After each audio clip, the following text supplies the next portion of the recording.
የጦርነት አውድ በጣም በፍጥነት ነው እየተቀያየረ ያለው። በአመታት አይደለም በወራት ነው እየተቀያየረ ያለው። ለምሳሌ ሰው አልባ ድሮ ከ4-5 አመት በፊት በስም ነው የምናውቀውኛ፣ በቲዮሪ ነው ገዝተን ተጠቅመንበታል፣ እየተዋጋንበት ነው። አሁን ደግሞ ጸረ ድሮን መጥቷል፣ ጸረ ሰው አልባ መጥቷል። ነገ ደግሞ ምን እንደመጣ እናገኝ።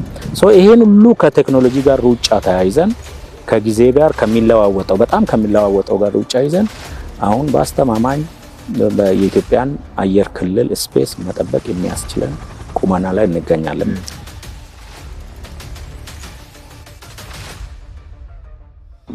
ባንቴ ዙሪያ ላለው ጠላት የሚመጥን አቅም በትክክል ሳትስት በመገንባት ነው ዲተረንስ የምትፈጥረው እንጂ በሚዲያና በትንጋጋታ አይደለም።